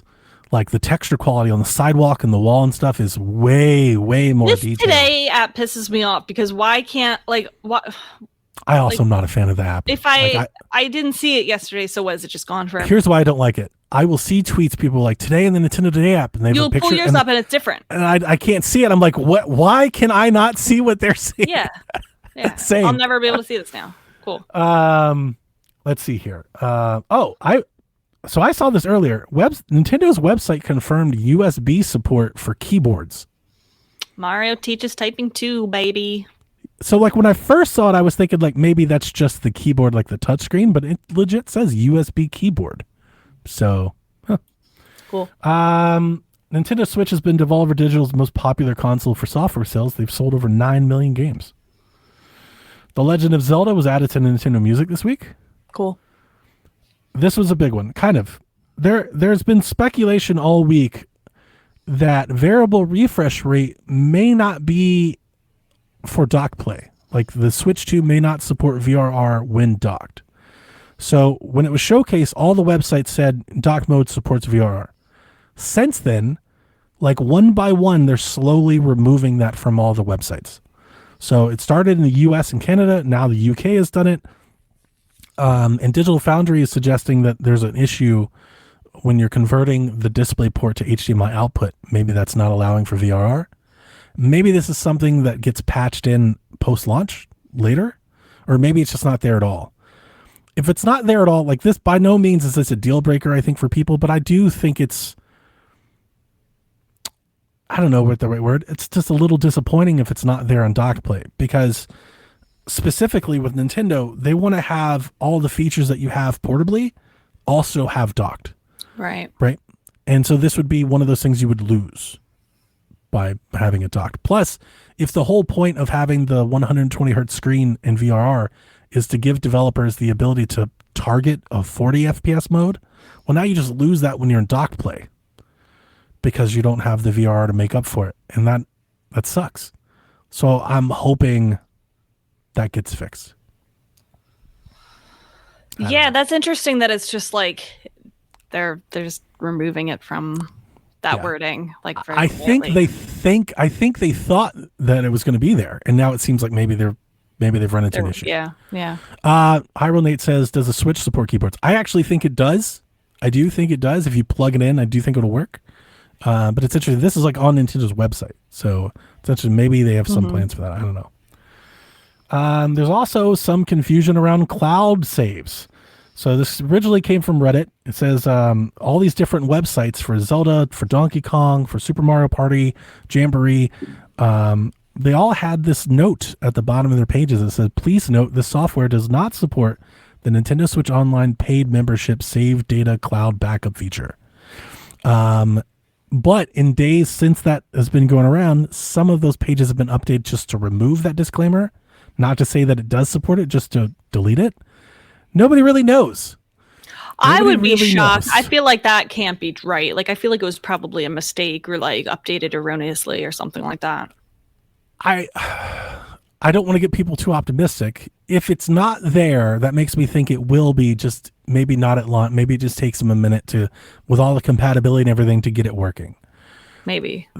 But I also agree with you, with everything that's going on with the Switch and what's real and what's not and what's being reported. There's so much misinformation. It could just be that. It could be confusion. So just don't, give it a minute. Don't freak Let out them cook. It's not June yet. Give them a minute. Let them figure it out. I am kind of speeding us up just so this That's podcast fine. Yeah, can go. move on. Marvelous says that Switch 2 carts will also work on Switch 1 systems. Quote, there's no need to download the full game, meaning, the update and everything. It'll be on the cartridge. Simply insert the card into either a Nintendo Switch or Nintendo Switch 2 console, and the correct version will launch automatically. For Marvelous Games. For this is for Rune Factory, but it gives the impression that Switch 2 carts, you can probably put them in your Switch 1, and if it's a compatible game, it'll just play the Switch 1 version. It's weird. It's like a smart delivery for... It is weird, but it also makes me wonder, like, for games that are cross-compat, that are, cross-play across consoles, will they just make a Switch 2 copy and not have, like, Switch 1 versions, Switch 2 versions? Will they just make the one I version? would imagine that would probably save them money. Right. There's something else that came out of this. I didn't write it down, but it is very interesting. So I have been alluding to a multiple podcasts now since we figured out these digital cartridges, these game key cards. I'm going to keep calling them digital cartridges. I've been alluding to some scuttlebutt, some speculation online that Nintendo is not offering the same size cards that they did for the Switch. There's been a lot of speculation on Reddit that for Switch 2 so far, they're only offering a 64 gigabyte card.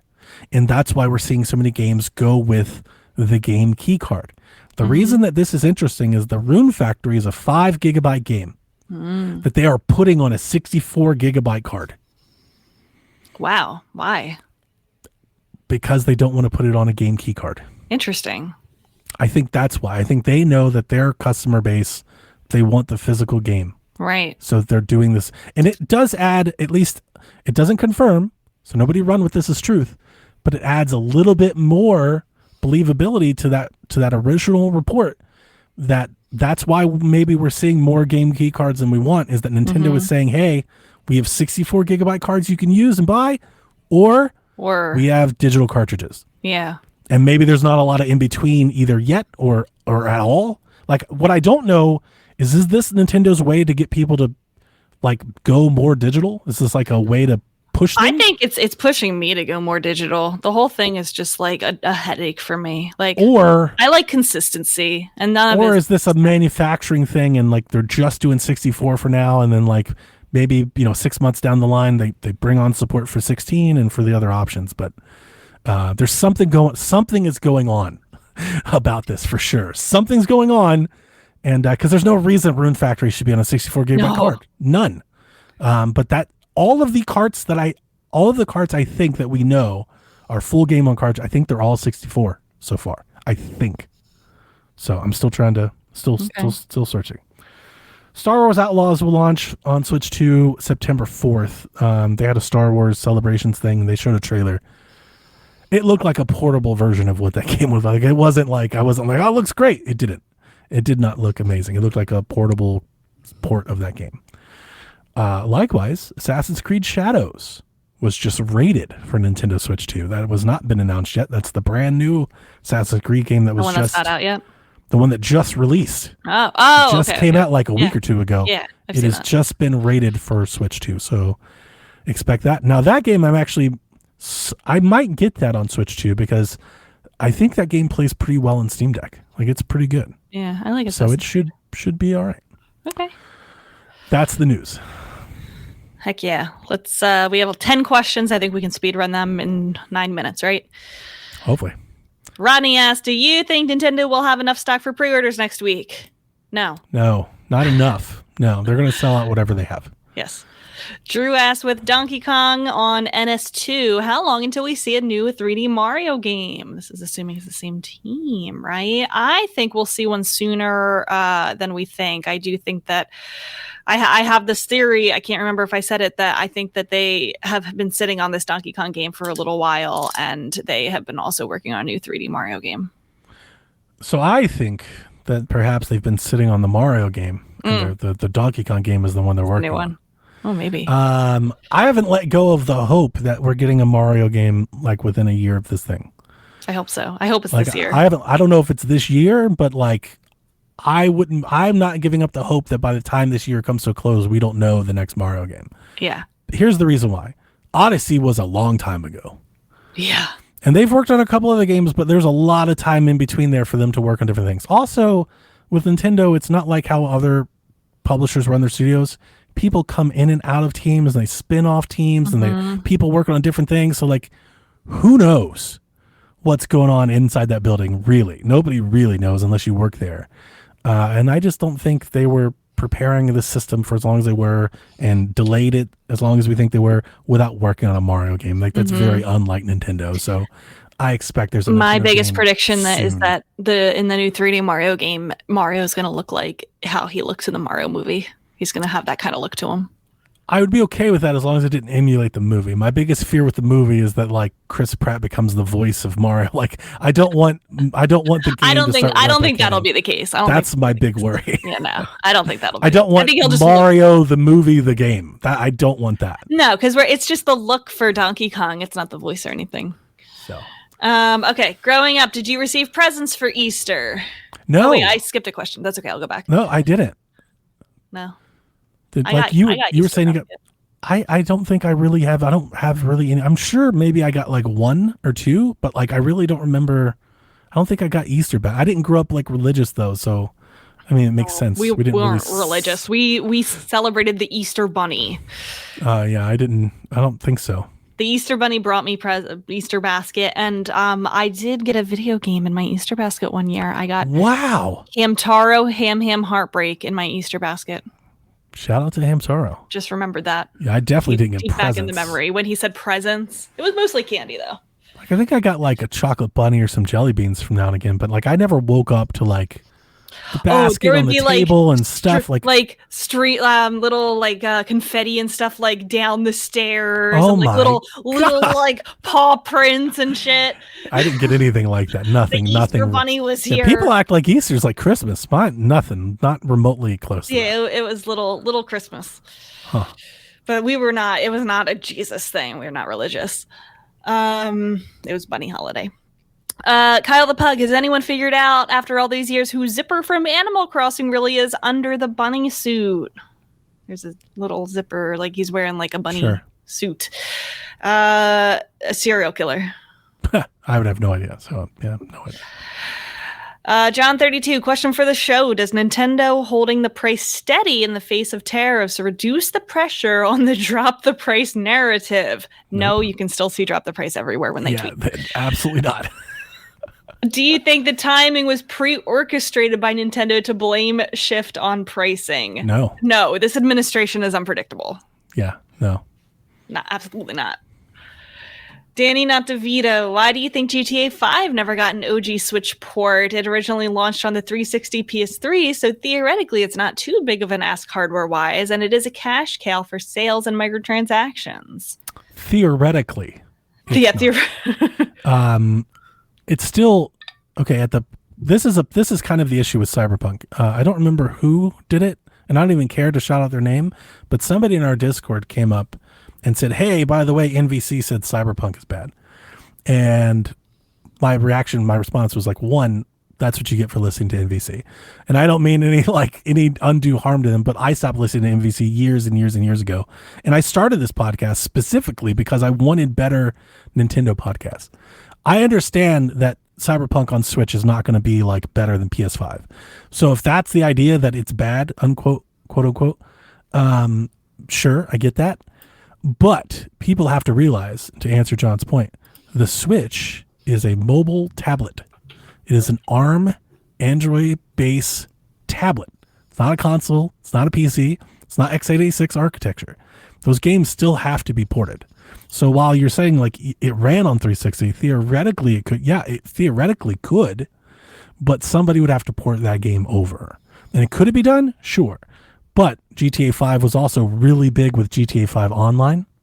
And I would imagine that Rockstar probably didn't think that could run on Switch. I think also Rockstar is not really thinking about putting their games on Switch. Like at the very end here, we got Red Dead Redemption 1, and I feel like that was them like just kind of testing the waters. Like it's just, I feel like the Switch support has not really been their priority, and like GTA Definitely 5, not a priority. No, and I feel like that would be a huge undertaking if it like didn't do well. So I think Red Dead 1 was like them testing the waters. So we got Red Dead, we got LA Noire, and we got the GTA trilogy. I forgot about the GTA trilogy, and look at how much that sucked.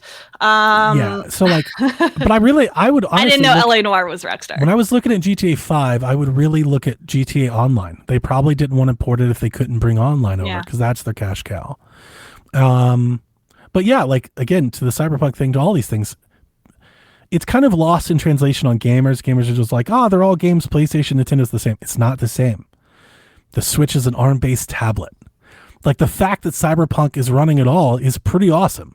The fact that it's running that good is amazing. Even if it's not better than the PlayStation 5 Pro, it's amazing that it's as good as it looks. Like, there are people that are in awe of seeing it. They're like, what wizardry is going on right now? Because the lighting and everything looks good. Yeah, the hair is crunchy. It's not Unreal Engine 5 or whatever. It's not going to do all those things. We get it. It's a tablet. It's a phone. It's a mobile device. Like, we can't let that go, because it lessens how hard it is to get games over there. You know, it's not like everybody can do it. It takes time. Sage of Lan Lan, question for the show. Neva on sale or Joy-Con strap? Same price. Neva, for sure. The game's amazing. Is it you get one Joy-Con strap or you get the set? That's good. I think it's a set. Okay. Did you see my Neva Greek collections came in yesterday? Oh, no, I didn't see that. I got the boxes for both. I'm very excited. Nice. And then they just announced the double pack collector's edition. Of course. I was like, you piece of shit, mother. Nice. Jeff, do you think Nintendo could lower the cost of the Switch 2 by selling the dock separately if the tariffs are put back in place this summer, fall? That is an interesting idea. I don't think they'll do it. They won't, and here's why. The dock doesn't cost them that much. They're putting the dock in there to make you feel better about buying the console. Like, it's a value added. They're selling that piece of plastic for $100. And the margin on that is high. Yes. Yeah. I don't think not including it will take $100 off of the Switch. Yeah, that's the problem, is it won't. For them to lower the price of the Switch, let's say if the tariffs come back, for them to lower the price of the Switch, they would need to introduce a new model. Somehow, some way. I see a Switch 2 Lite before them selling the Switch without the dock. Yeah, same. So do I. Like, they would have to do some sort of light or some sort of discount model to price correct. I wonder if the tariffs come back, would they bring the vouchers back? Maybe. Because like, if they have to raise the price of games, the vouchers could be a way to soften that a little. Like, hey, the games are $80, $90, but we've got vouchers for $120, $150, and you get two of them or something like that. Yeah. I think that'd be a smart way of doing it. Mathman, now that we've seen what the system can do, what are some current gen games you're hoping that get announced for Switch 2? Mine are NCAA Football, Expedition 33, and the Like a Dragon games. All of them. Were those not announced for Switch? I guess not. None of those were, yeah. Okay. We're getting a Yakuza game, but not a like. I mean, honestly, I'm really staring down the barrel of the Switch 2 being my main platform for years to go. So I want every game that I'm interested in. I want Dying Light on Switch 2. I want NCAA on Switch 2. I want Minds of Moria on Switch 2. I wouldn't mind back and pack games. Like, they just closed down Monolith at EA. Like, bring over the old Lord of the Rings game. I'll buy those too. Like, everything. The answer is really everything. Anything I'm interested in, I want it on Switch 2. I'll play it elsewhere if I have to, but I want Gears of War E-Day on Switch 2. I want Fable on Switch 2. I want everything on Switch 2 if I can get it. I already bought my answers for a really nice sale price on Steam Deck, so I have nothing. It would have been Red Dead 2 and The Last of Us. I definitely think Red Dead 2 will come to Steam Deck. Or will come to Switch 2. For sure. I think it will too, yeah. Last of Us is an interesting one, because why not? You know, there's not a real good reason to not do it at this point. You gotta get that show money. But that doesn't mean it will. Show money. I'm really upset that they did, not upset, but it's like a missed opportunity. I hate that they did Horizon Lego and not Last of Us Lego. Ooh, that would have been cool. Last of Us Lego would have fucking popped. Man, that would have been really awesome. Yeah. I agree. It's tonight, by the way. Second episode of the show. I know you're not watching. I didn't watch the first one. So yeah. Well, too bad. You're missing out. TPR finally asked, what would you want to see if Nintendo made a Nintendo Cats game for Switch 2? They did do Nintendo Dogs and Cats. Rebecca, I never really played Nintendo Dogs. I like Nintendo Dogs on the DS. I never really played it. My daughter did. Yeah, it was at the time I got it for her because that's what it was for, and but I never really looked at it. I never played it. I would not buy a Nintendo Dogs or Cats game for the Switch 2. I want it on mobile. I want it to be a take-with-me game. Good call. Yeah.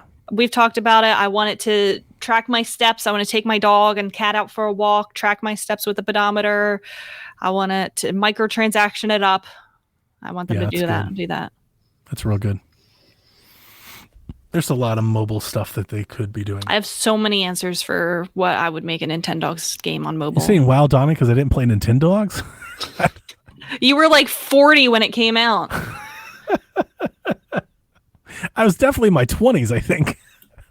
I don't think I was in the demo for Nintendo Dogs, guys. I also didn't have a DS. So, but my daughter did. She liked it.